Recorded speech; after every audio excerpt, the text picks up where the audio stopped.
దేవుని ఘనమైన నామమునకు మహిమ కలుగును గాక. వీక్షిస్తున్న మీ అందరికీ కూడా మన ప్రభువైన యేసుక్రీస్తు నామములో శుభాభివందనాలు తెలియజేస్తున్నాను. ఈరోజు మన దేవుని వాగ్దానం, యెహోవా నిన్ను ఆశీర్వదించి నిన్ను కాపాడును. ప్రియమైనటువంటి దేవుని బిడ్డలారా, దేవుడు కాపాడే ముందు ఒక వ్యక్తిని ఆశీర్వదిస్తున్నాడు. ఆశీర్వాదం లేకుండా కాపాడబడలేం.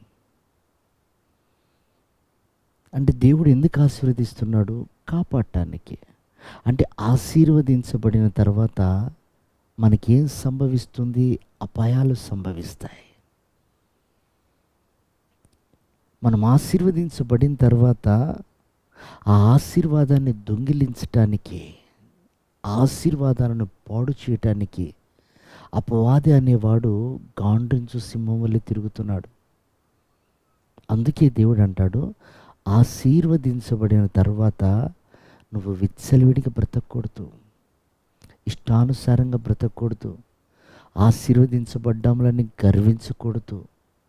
అవి దొంగిలింపబడకుండా దేవుని సన్నిధిలో మనం కాపాడబడాలి. చూడండి, యేసు ప్రభు బల్ల ఇచ్చేటప్పుడు, ప్రభు బల్లారాధన జరిగేటప్పుడు ఆయన ఒక రొట్టెని ఎత్తుకొని దానిని ఆశీర్వదించి విరిచెను అని ఉంటుంది. మొదట ఆశీర్వాదం, తర్వాత విరవబట్టం.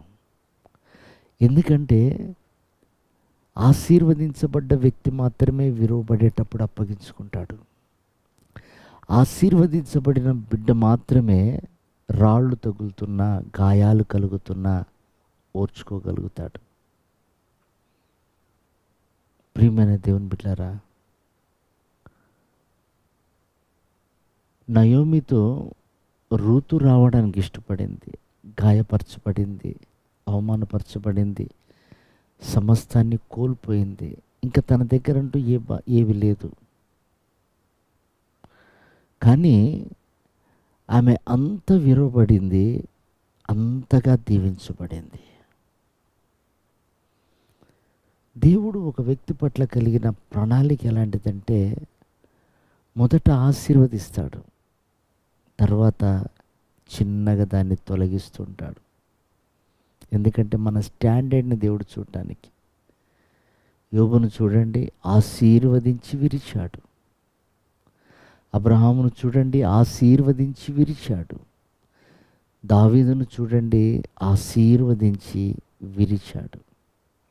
దేవుని ప్రణాళిక, దేవుని నడిపింపదే. కాబట్టి ఆశీర్వదించబడిన తర్వాత కొంతమంది గర్వించి పతనమైన వాళ్ళు ఉన్నారు, మనసును గర్వించి.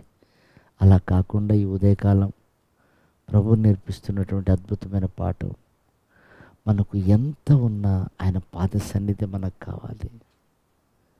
ప్రతిని బిడ్డలారా, ఆ విలువబడుతున్న సమయం, నువ్వు విలువలతో నింపబడుతున్న సమయం, నువ్వు విలువబడుతున్న సమయం, నీవు మహిమకు సిద్ధపరచబడుతున్న సమయం. కనుక వాటిని తృణీకరించకుండా ఘనపరిచి వాటిని అనుభవిస్తూ ఆయన రాకడకు మనం సిద్ధపడతాం. ప్రభువు కృప మనందరికీ దయచేయను గాక. ఆమేన్.